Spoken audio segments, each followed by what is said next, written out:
रागिणी नाम का एक गांव था। वहाँ पे 12 एकड़ का जंगल बेचने के लिए था। रागड़ी के आसपास इसी तरह बहुत सारे एकड़ जगह पेड़ पौधे पहाड़ वहाड़ से घिरा हुआ था। वहाँ पे कोई भी जगह खरीदना या फिर वहाँ पे बसना नहीं चाहता था। कारण बस इतना ही था, वहाँ के रास्ते सही नहीं थे और करंट भी नाम के वास्ता ही था। सिटी में रहने वाले सॉफ्टवेयर इंजीनियर रघुराम 30 सालों से सिटी में एक अच्छे सॉफ्टवेयर कंपनी में काम करते थे। एक दिन न्यूज़पेपर पढ़ते हुए रागड़ी में 12 एकड़ जगह बेचने के लिए है, ये देख के वो खुश हो जाते हैं। दूसरे दिन अपने रेजिग्नेशन लेटर के साथ मैनेजर की कैबिन में घुस जाता है। उसकी इस्तीफा पढ़ते हुए मैनेजर कहते हैं, ये क्या है राम, 30 सालों के अपने मेहनत को ऐसे ठुकरा रहे हो। इस लेटर को अपने पास रखो, मैं 2 दिन का समय देता हूँ, सोच विचार करके फिर बताना, कहते हैं। तो रघुराम कहते हैं, सर एक नहीं 10 साल, पूरे 10 साल हर दिन मैं यही सोचता रहा। कारण यही था, बीवी बच्चे स्कूल खर्चा, इन सब को सोचते हुए मैं अपने आप को रोक लेता था। ये 30 साल मैंने टेंशन में ही निकाल दिया, लेकिन अब के बाद मैं अपनी मर्जी से मैं जैसे चाहूँ वैसे जीऊंगा, कह के अपने इस्तीफा दे के वहाँ से निकल जाता है। इधर घर में उसकी पत्नी भानुमती, अजी मुझे लगता है आप बहुत जल्दबाजी में ये डिसीजन लिया है, ऐसे अचानक से खेती करने के लिए तैयार हो गए। पहले ही इस देश में किसानों को गवर्नमेंट से जो सहूलियत मिलना चाहिए वो नहीं मिल रहा है, और आप है कि जो हाथ में जॉब है उसे छोड़ के चांद को तीर मारने पे तुले हो, कहते हुए जो अपने मन की भड़ास थी उसको निकाल दिया। इन सब बातों पे ध्यान न देते हुए रघुराम अगले दिन जो खुद ने बचाया था उन सब पैसों को इकट्ठा करके 12 एकड़ जमीन खरीद कर पूरे 1 साल तक दिन भर मेहनत करके उस जगह को खेती करने के लिए लायक बनाया और ऑर्गेनिक मेथड में वहाँ पे फल और तरकारी उगाने शुरू कर दी। पहले जो वो कमाता था उससे 10 गुना ज्यादा कमा के उसको जो अंडर एस्टिमेट करते थे उन सब को अपनी ताकत प्रूव करके दिखाया। रघुराम को ही रोल मॉडल बना के बहुत सारे एजुकेटेड लोग खुद खेती करना शुरू कर दिया और सफल भी हुए। इससे आम लोगों को अच्छी क्वालिटी की फल और सब्जियां मिलने लगे। किसानों को आदर और मान मिला। हम जय जवान जय किसान कहते हैं ना। बॉर्डर पे सैनिक हमारे लिए देश की रक्षा करते हुए दिन रात जागता है और देश के अंदर किसान अपने उगाए हुए खेती को हमारे लिए मार्केट में लाता है। जो देश की रक्षा करके हमें सुरक्षित रखता है उस जवान को जय, और खुद धूप में तपते हुए अनाज उगाकर हमारी पेट भरता है उस किसान को भी जय। हम भी अपने से जो बन पड़ता है देश के लिए सेवा करेंगे। तेनाली नाम के एक गांव में ठाकुर नाम का एक आदमी रहता था। वो गांव के लोगों को किश्ते में कपड़े बेचता था। वो महिलाओं का और बच्चों का कपड़े जैसे साड़ी, ब्लाउज, कुर्ती, लेगिंग्स और बच्चों को फ्रॉक, टी शर्ट और पैंट्स बेचता था। ऐसे अलग अलग कपड़े उसके पास थे और लोग उसे किश्तों में कपड़े खरीदते थे। ठाकुर हर सुबह कपड़े लेकर घर घर जाके अपना दुकान रखता था। एक बार एक महिला ने उसे कहा, ठाकुर जी, पिछले बार आपने जो कपड़े दिया वो 4 ही धुलाई में फट गए, तो इसलिए मैं इस बार किश्तें नहीं दूंगी।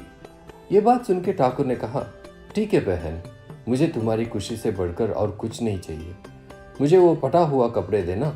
तो महिला उसे पूछी, कपड़ा है लेकिन उसको क्या करोगे? तो ठाकुर ने कहा, दो बहन, मुझे चाहिए। ये कहकर उस कपड़े को लेके जाके टेलर से उसे सिलवा के अनाथ आश्रम में दे दिया। ठाकुर को बरसों से इसकी आदत पड़ गई। ठाकुर शादीशुदा था और उसे एक जवान बेटी भी थी और वो बेटी अपने लिए एक काम खोज में थी। ठाकुर को अपने बुढ़ापे की वजह से कपड़े उठा के घर घर जाने में तकलीफ हो रही थी। ठाकुर की बेटी को भी अपने पढ़ाई के बराबर कोई काम नहीं मिल रहा था। ठाकुर को बिना दिन भर दिन अपने घर चलाना मुश्किल हो रहा था। एक दिन ठाकुर के घर कार में कुछ लड़कियां आए। उन्हें देखकर ठाकुर ने पूछा, आप सब कौन हो? तो उनमें से एक लड़की ने बोली, पिताजी हम सब अनाथ आश्रम की लड़कियां हैं, आप हमें बचपन में कपड़े ले आते थे। ये सुनकर ठाकुर भावुक हो गया। फिर दूसरे लड़की ने कहा, हम सब मिलकर ठाकुर टेक्सटाइल नाम के एक दुकान शुरू करने जा रहे हैं और उसका इनॉग्रेशन के लिए आप ही चीफ गेस्ट हो। ये कह के इन्विटेशन देके चले गए। उनके जाने के बाद ठाकुर की पत्नी उसे पूछी, क्यों जी, आपने उनसे हमारी हालत क्यों नहीं बताया? इनॉग्रेशन के दिन हमारे बच्ची के लिए एक काम तो पूछ के आना। ठाकुर को उनसे मदद पूछना अच्छा नहीं लगा, लेकिन घर की परिस्थिति को देखकर वो मान के इनॉग्रेशन के लिए चला गया। ठाकुर को फंक्शन में उसे जो आदर और सम्मान मिला उसे देखकर उसे और भी संकोच हुआ और वो बिना मदद मांगे वहाँ से जैसे ही निकलने लगा, उसकी बेटी को कैशियर काउंटर में देखकर रोने लगा।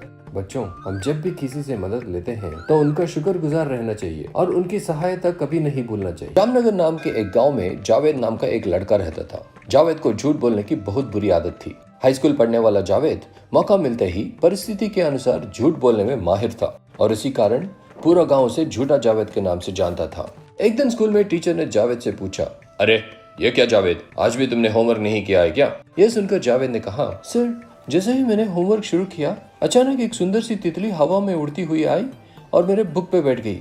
तो जैसे ही उसे मैं मारने वाला था मुझे आपकी बात याद आई। आप ही ने कहा था ना बच्चों, हमें किसी भी हाल में प्राणी हिंसा नहीं करनी चाहिए। तो ये सोचकर मैं उस तितली के उड़ने के इंतजार में होमवर्क करना भूल गया मास्टर जी।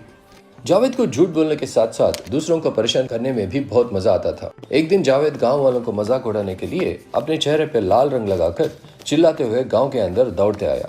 गांव वाले उसे देखकर उसके पास दौड़े चले आए और उनमें से एक आदमी ने घबरा कर पूछा, अरे जावेद, ये तुम्हें क्या हुआ और ये तुम्हारे शरीर पे इतना खून कैसे? ये पूछने पर नाटक करता हुआ जावेद डरते डरते कहा, अरे भाई, गन्ने के खेत में एक जंगली हाथी घुस गया है और उसने मुझ पर हमला किया, इसी कारण मेरा ये हाल हुआ है। जावेद की बात सुनकर गांव वाले घबरा कर उस जंगली हाथी को पकड़ने का निश्चय किए। 2 दिन की निरंतर खोज के बाद गांव वाले निराश होकर वापस आते देखकर जावेद जोर जोर से हंसते हुए कहा, अरे तुम लोग तो पूरा काम छोड़कर हाथी के खोज कर रहे हो, मैंने तो ऐसे ही मजाक में कह दिया था जंगली हाथी है। यह कहकर फिर से हंसने लगा। यह सुनकर गांव वाले आग बबूला हो गए और जावेद का स्वभाव जानते हुए भी उसकी मदद करने निकल पड़े, ये सोचकर खुद शर्मिंदा होकर वहां से चले गए। जावेद ऐसे ही कोई न कोई बहाना करके गांव वालों को अक्सर सताता था। ऐसे ही एक दिन स्कूल के बाद जावेद घर वापस लौट रहा था। बीच सड़क में उसे 4 लोग बात करते हुए दिखे। सुनो, आज रात हम इस गाँव पे हमला करेंगे। चारों लोग 4 दिशा में जाएंगे, जो कुछ भी लूटा जा सकता है वो सब लूट के भाग जाएंगे। उनकी बातों को सुनकर जावेद घबरा गया और गांव में आकर गांव वालों को ये बात बताया। जावेद के लाख समझाने पर भी कोई उसकी बात मानने को तैयार नहीं था। जावेद इस बार फिर से कोई मजाक कर रहा होगा सोचकर सभी गांव वाले अपने अपने घर चले गए। उस रात वो 4 चोर गांव के अंदर घुस गए, लेकिन जावेद अपने घर की बत्ती बुझाकर पूरी तैयारी से उनके इंतजार में बैठा था। घर का मालिक सोता हुआ होगा सोचकर वो 4 चोर सबसे पहले जावेद के घर पे पहुंच गए। जैसे ही वो चोर जावेद के घर के अंदर कदम रखे, जावेद शोर मचाते हुए जोर से चिल्लाए, चोर चोर, कोई पकड़ो इन्हें। लेकिन गांव वाले उसकी पुकार को नजरअंदाज कर दिए और वो चोर जावेद का पूरा घर लूटकर भाग गए। अगले दिन जावेद के घर के पास भीड़ जमा हो गया और उनमें से एक गांव वाले ने कहा, देखा जावेद, तुझे तो झूठ बोलने की बुरी आदत थी, आज उसी आदत से तुम्हारा कितना नुकसान हुआ है और उसी की वजह से कोई भी बुरे वक्त में तुम्हारा सहारा नहीं बन पाया। उस दिन से जावेद सच बोलने का निश्चय किया और झूठ बोलने की बुरी आदत को हमेशा के लिए अलविदा कह दिया। चोरों के बारे में शिकायत लिखवाया। 4 दिन के बाद वो 4 चोर पकड़े गए और जावेद को अपना सामान वापस मिल गया। उस दिन से जावेद सच बोलने का निश्चय किया और झूठ बोलने की बुरी आदत को हमेशा के लिए अलविदा कह दिया। बच्चों, अगर हम झूठ कहकर उसकी सहारा लेते हुए तो केवल उस परिस्थिति के लिए बच सकते हैं, लेकिन आगे चलकर एक दिन वही झूठ हमारी जिंदगी बर्बाद करके जोड़ती है। तो बच्चों, झूठ बोलना बुरी बात होती है। मानसवाड़ी नाम के एक गांव में सोना और रीना नाम के 2 सहेलियां थे। सोना स्वभाव से प्यारी, ममतावान और संयम वाली लड़की थी और रीना स्वभाव से गड़बड़ी थी और ईर्ष्या जताने वाली थी। दोनों उसी गांव के एक स्कूल में पढ़ते थे और वो एक दूसरे के अच्छे दोस्त भी थे। हर दिन वो दोनों साथ में स्कूल जाते थे और साथ में स्कूल से वापस भी आते थे। स्कूल के बाहर बच्चों के लिए तरह तरह के खाने के गाड़ियां होते थे और उस स्कूल के पास एक भिक्षुक भीख मांगता था। रीना स्कूल के बाद उस खाने के गाड़ियों के पास जाकर पैसे देके अपनी मनपसंद की नाश्ता खरीदती थी, लेकिन सोना अपने नाश्ते के पैसे से कुछ खाना खरीद कर उस भिक्षुक को देती थी। इसे देखकर रीना सोना से कही, सोना तुम्हें पैसे तुम्हारी मनपसंद नाश्ते के लिए मिलती है। तो बदले में सोना ने कहा, अरे रीना, हमें तो कैसे भी खाना मिल जाता है, लेकिन उस भिक्षुक को देखकर मुझे बहुत बुरा लगता है। यह सुनकर रीना ने कहा, मुझे तो ऐसे लोगों को देख के अजीब सा फीलिंग होता है, बिना नहाए बैठ जाते हैं और गंदा सा बदबू भी आता है उनसे। ऐसे ही रोज इनका दिनचर्या होता था। एक दिन सोना छुट्टी में थी तो रीना 2 खाने के डब्बे में अपनी मनपसंद दाल खिचड़ी ले आई और उसके बाद बाहर की गाड़ियों से नाश्ता भी खरीद ली। शाम को स्कूल के बाद वो उस नाश्ते को जैसे ही फेंकने वाली थी तो वो भिक्षुक अपना थाली आगे फैलाया तो रीना वो नाश्ते को उसकी थाली में फेंक के चली गई। इसके कुछ दिन बाद स्कूल से जाते जाते